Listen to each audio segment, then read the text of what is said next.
दोस्तों एक लड़का जैसे जैसे बड़ा हुआ तो उसके बहुत सारे दोस्त बनने लगे। वह उनके घर पर जाने लगा, दोस्त उसके घर पर आने लगे। अब जो परिवार के लोग थे वह बहुत खुश हुए कि चलो उनका बेटा जो है वह सामाजिक हो गया, उसकी जान पहचान बढ़ रही है। क्योंकि जो दोस्त थे वह कभी कभार उस परिवार की मदद भी कर देते थे। लेकिन उन लोगों ने ज़रा सा भी यह नहीं सोचा कि उस घर में दो जवान बेटियां भी थीं, लड़कियां भी थीं। कहीं ये दोस्त उन लड़कियों की वजह से तो नहीं आते, यह उनके दिमाग में आया ही नहीं। और वह उन दोनों दोस्तों को अपने घर पर बिठाने लगे, उन्हें कई मौक़ों पर अपने साथ अपने घर पर रात में भी रोकने लगे। लेकिन उन्हें ज़रा भी अंदाज़ा नहीं था कि पर्दे के पीछे इस घर के अंदर क्या चल रहा है। और फिर एक दिन कुछ ऐसा होता है कि जो उस लड़के के दोस्त थे उन लोगों ने लड़कियों के साथ कुछ ऐसा कर दिया कि वह परिवार अपना सर पटक लेता है, अपना सर पकड़ लेता है, उनके पैरों तले ज़मीन खिसक जाती है। तो दोस्तों नए ज़माने की सीख देने वाली कहानी, आइए जानते हैं पूरी कहानी इस वीडियो में। लेकिन वीडियो में आगे बढ़ने से पहले प्लीज़ इस कहानी को पूरा देखिएगा। और बस एक छोटी सी रिक्वेस्ट कि अगर आप चैनल पर पहली बार आए हैं तो वीडियो को लाइक कर दीजिएगा, चैनल को भी सब्सक्राइब कर लीजिएगा ताकि मेरा मोटिवेशन बढ़ता रहे। दोस्तों आज की ये कहानी है हरियाणा के पानीपत की, जिसमें एक परिवार होता है जिसमें एक बेटा, दो बेटियां और माता पिता होते हैं। लड़के का नाम आलोक होता है, जबकि जो बेटियां थी एक का नाम रानी और एक का नाम रीता होता है। रानी की उम्र 18 साल जबकि रीता की उम्र मात्र 16 साल की होती है। और जो आलोक था वह इधर उधर घूमता रहता है, कोई काम नहीं करता है। परिवार के लोग उससे बहुत खफा होते हैं। लेकिन एक दिन उसके पिता उसको एक कंपनी में काम पर लगवा देते हैं। अब जिस कंपनी में वह काम पे लगता है उसी कंपनी में एक और लड़का काम कर रहा था जो कि उत्तर प्रदेश के गोरखपुर ज़िले का रहने वाला था। उसका नाम अतुल होता है, वह उसका सीनियर होता है। उसके अंडर में आलोक जो है वह काम करने लगता है। धीरे धीरे इन दोनों की जान पहचान बढ़ती है और धीरे धीरे यह जान पहचान जो है वह दोस्ती में बदल जाती है। दोनों एक ही साथ काम करते थे। धीरे धीरे जब दोस्ती गहरी होती गई तो आलोक जो था वह अपने घर की सारी बातें अतुल को बताने लगा कि मेरे घर में बहुत ही गरीबी है, मेरे घर में दो मेरी बहनें हैं जिनकी शादी करनी है, ये सारी जिम्मेदारियां मेरे ऊपर हैं। अब आलोक जो था वह अतुल को सारी बातें बताता था अपना एक दोस्त समझ के। तो इस तरीके से काम चलता रहता है। एक दिन आलोक ने उससे कहा कि यार मेरे घर पे पूजा है, क्या तुम आओगे? तो अतुल ने कहा क्यों नहीं आऊँगा यार, तू मेरा दोस्त है। अब दोस्तों वह उसके घर पे गया, वहाँ पर पूजा थी, दिन भर का प्रोग्राम था। तो वहाँ पर जब वह जाता है तो वहाँ पर वह रानी और रीता को देखता है। तो आलोक से पूछता है कि यार यह कौन है, ये लड़कियाँ कौन हैं? तो कहता है यार ये मेरी बहनें हैं यार। तो वह अतुल बोलता है कि यार तेरी बहनें मेरी बहनें, कोई बात नहीं, अच्छी है। अब दोस्तों उसके बाद आलोक जो था वह अतुल को अपने माता पिता से मिलवाता है। पूजा का कार्यक्रम जो होता है वह शुरू हो चुका होता है। धीरे धीरे अतुल जो था वह परिवार के साथ घुलने मिलने लगता है और धीरे धीरे वह रानी और रीता तक भी पहुंच जाता है। और रीता उसे अतुल आलोक का दोस्त होने की वजह से भैया भैया कहती हैं और वह भी उन लोगों को सिस्टर सिस्टर कहता है। इस तरीके से पूरे दिन का प्रोग्राम चलता रहता है। अच्छी तरीके से वह दोनों लड़कियों के साथ घुल मिल जाता है। उसके बाद फिर जब पूजा समाप्त हो जाती है तो वह अपने रूम पर चला जाता है जहाँ पर वह रहता है। अगले दिन जब आलोक काम पर जाता है तो अतुल उससे और ज़्यादा अपनापन दिखाने लगता है। कहता है यार कि तुम्हारा परिवार बहुत अच्छा है, आंटी बहुत अच्छे हैं, अंकल भी बहुत अच्छे हैं और जो सिस्टर हैं तेरी वह भी बहुत अच्छी हैं। तो आलोक बहुत खुश होता है कि चलो एक सच्चा दोस्त मिल गया। लेकिन उसे ज़रा भी नहीं सोचा कि उसके दिमाग में क्या चल रहा है। फिर उससे अतुल कहता है कि यार अब जब भी कोई त्यौहार होगा मैं तेरे घर आ जाऊंगा, क्योंकि मेरा गांव तो बहुत दूर है और मैं वहां जाता भी नहीं हूं। तो आलोक कहता है कोई बात नहीं यार, जब तेरा मन करे तू आ जाना, तेरा घर है, तेरा ही परिवार है। अब दोस्तों जो अतुल होता है वह आलोक के घर हर हफ्ते जाने लगा किसी न किसी बहाने से। लेकिन वह जब भी जाता था और रानी और रीता के लिए कुछ न कुछ लेकर जाता था। इस तरीके से वह बार बार आने जाने लगा। रानी जिसकी उम्र मात्र 18 साल की थी, अभी उसकी नई नई उम्र थी, वह अतुल की बातों में आ जाती है और फिर वह जो उससे चुपचाप से बातें करने लगती है, उसका नंबर ले लेती है घर के किसी मोबाइल से, फिर वह मौका पाते ही उससे अकेले में बातें करने लगती है। अब इधर सारे लोग समझ रहे थे कि यह जो है एक सच्चा दोस्त है, और रक्षाबंधन के मौके पर रानी और रीता उसे भाई समझकर राखी बांधती थी। लेकिन दोस्तों जो अतुल था उसके मन में तो कुछ और ही चल रहा था। अब रानी को अपने जाल में फंसा लेता है, उसके बाद उनसे बातें करने लगता है। धीरे धीरे बातें, ये सारी बातें जो वो करता है रानी से, वह सारी बातें धीरे धीरे रीता को भी पता चल जाती हैं, क्योंकि रीता और रानी दोनों ही एक साथ रहा करती थी। तो रीता कहती है कि जो भी तुम्हारे और अतुल के बीच चल रहा है वह सब कुछ मुझे पता है। वह कहती है कि चुप रहना, बता तुझे क्या चाहिए। तो दोस्तों वह तो छोटी थी, उसे तो खाने पीने की चीज़ें चाहिए थी, तो बस वह खाने पीने की चीज़ों की फरमाइश करती रहती थी। इधर रानी जो थी वह अतुल को फ़ोन लगाती थी कि कहती है कि रीता को सब पता चल गया है, इसके लिए अब कुछ करना पड़ेगा। तो वह उसके लिए खाने पीने की चीज़ें लाकर देने लगा, और इस तरीके से अब उसका काम और आसान हो गया, क्योंकि दोनों बहनें अक्सर साथ रहती थी। हालांकि अतुल इस बात को लेके पहले से ही डरता था कि कहीं रानी के साथ जो वो कर रहा है वो सारा कुछ रीता को ना पता चल जाए।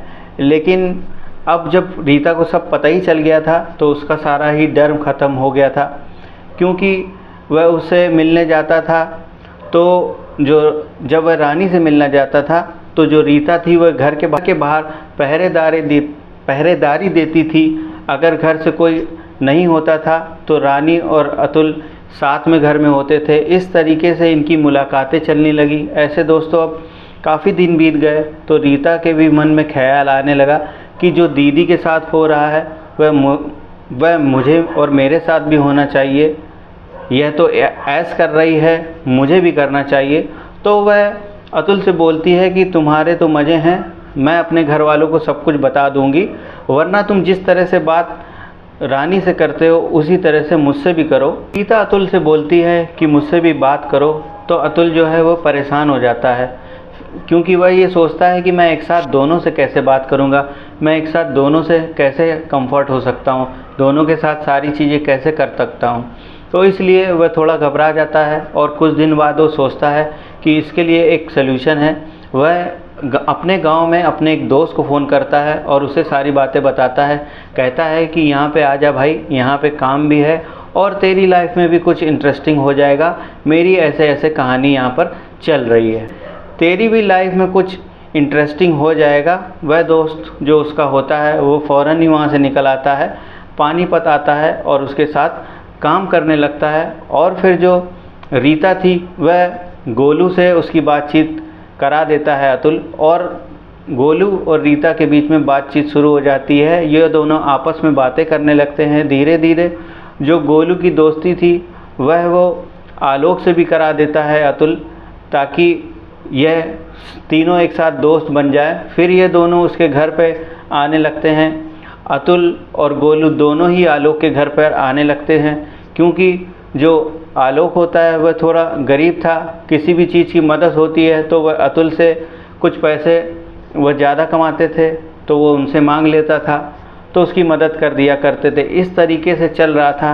लेकिन अब इन चारों के अलावा किसी को भी नहीं पता था कि आखिर घर में चल क्या रहा है। अब दोस्तों एक दिन क्या होता है कि आलोक के गांव में किसी की बारात आनी थी, तो उसकी शादी में ऑर्केस्ट्रा का प्रोग्राम था। तो आलोक अतुल से बताता है और गोलू से भी बताता है कि यार मेरे गांव में ऐसी ऐसी शादी है, वीआईपी शादी है, बहुत अच्छा प्रोग्राम है, दिल्ली के ऑर्केस्ट्रा की पार्टी आ रही है, इतनी सारी लड़कियां डांसर भी आ रही हैं, तो एक काम करना यार तुम लोग भी आना देखना। अतुल कहता है यार क्यों नहीं आएंगे, अब वह तो इसी मौके का ही इंतज़ार करता रहता है। तो आलोक कहता है कि गोलू को भी ले आना। वह कहता है ठीक है उसको भी ले आऊँगा। अब यह लोग आते हैं दोस्तों, अच्छा खासा प्रोग्राम था, ऑर्केस्ट्रा देखते हैं और यही सब एंजॉय करते करते उनको रात के 2 बज जाता है और प्रोग्राम बंद हो जाता है। तो उसके बाद यह हुआ कि भाई अब क्या करें। तो आलोक कहता है कि चलो मेरे घर चलो, वहाँ पे चल के सभी लोग सो जाते हैं। सुबह हम लोग वहाँ से काम पे कंपनी पे निकल जाएंगे। तो वह सभी को अपने घर पे ले जाता है, गोलू और अतुल को भी लेकर जाता है।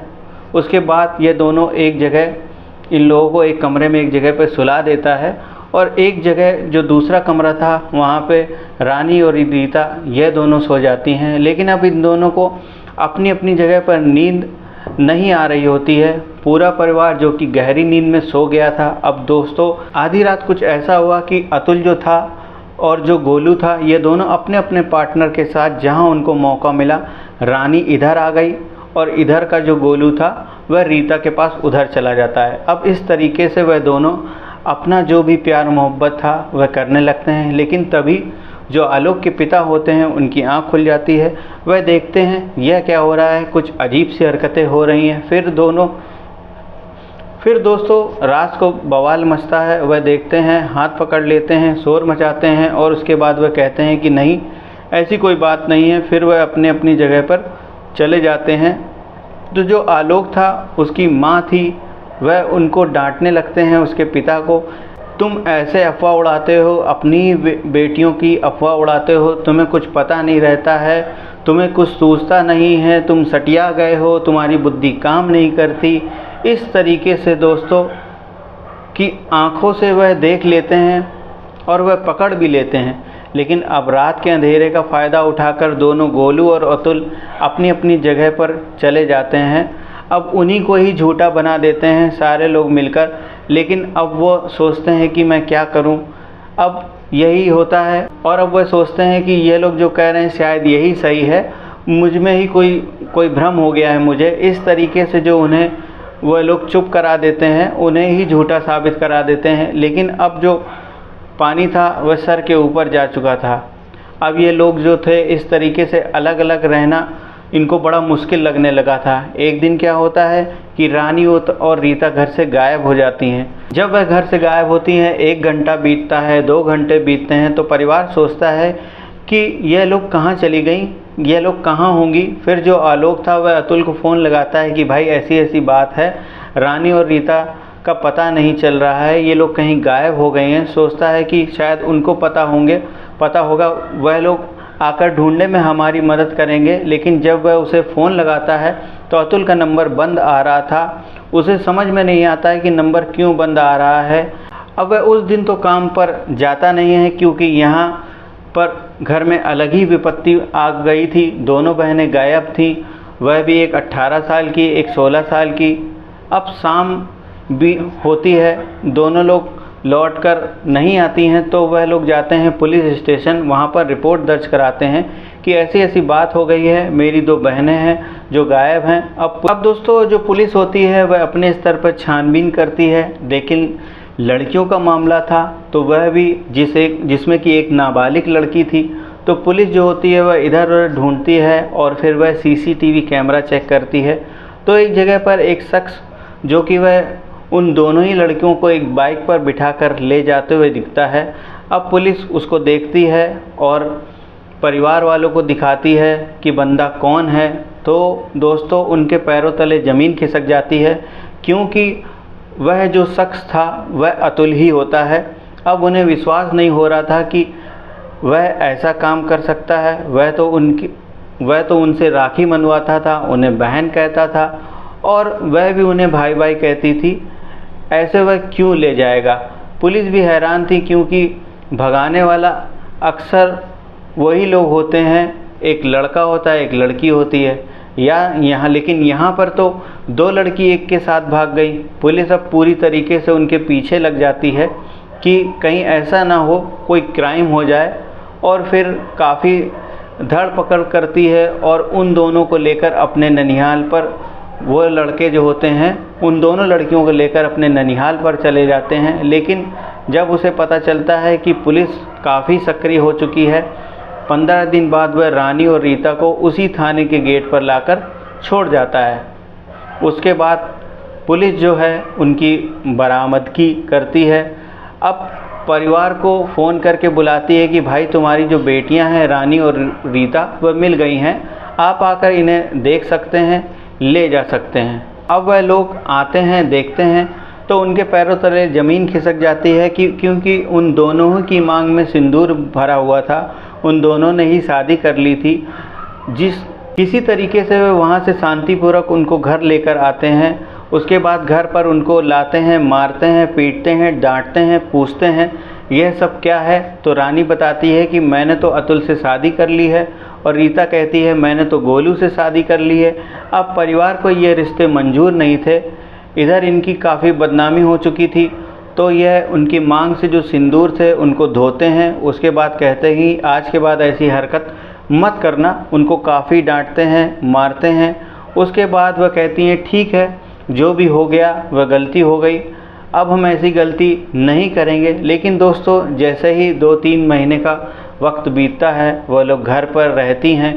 और इधर जो अतुल और गोलू थे वह दोनों ही काम छोड़ चुके थे, क्योंकि अब उन्हें भी डर लगता था कि हम यहाँ पे दूसरे देश में, परदेश में रहते हैं और हमने ऐसा काम भी कर दिया है तो कहीं लोग वहाँ पर हमें घेर लें और हम लोगों को कहीं मार ना दें। इसलिए उन्होंने काम भी छोड़ दिया था। लेकिन जब 3 महीने बीत गए जाते हैं और अब ये 31 जनवरी की बात है कि दोस्तों वह दोनों लड़कियां फिर से दोबारा एक बार गायब हो जाती हैं, और वह लोग फिर से पुलिस वाले के पास जाते हैं। और पुलिस वाले फिर से, पुलिस जो होती है वह सीसीटीवी चेक करती है, तो वह देखती है कि जो अतुल है वह फिर से इन दोनों को बिठाकर अपने साथ उसी तरीके से ले गया जैसे कि पहले ले गया। अब परिवार अपना सर पीट लेता है, एक बार हमने माफ़ कर दिया उसको, लेकिन अब की बार ये लोग जो परिवार वाले होते हैं वह पुलिस में FIR करते हैं, और पुलिस अभी तक उनको ढूंढ रही है।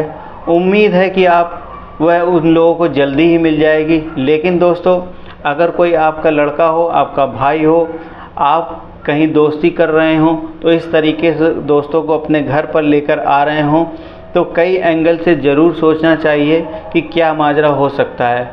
और बेहतर होगा कि उनको बता दें कि उनकी यारी दोस्ती जो है वह घर के बाहर ही करें तो ज़्यादा अच्छा है, क्योंकि आजकल का जो ज़माना है वह भरोसे के लायक बिल्कुल भी नहीं है। तो दोस्तों यह थी आज की कहानी। आपको ये कैसी लगी कमेंट करके ज़रूर बताएं, और अच्छी लगी हो तो वीडियो को लाइक कर दीजिए, चैनल को सब्सक्राइब कर लीजिए।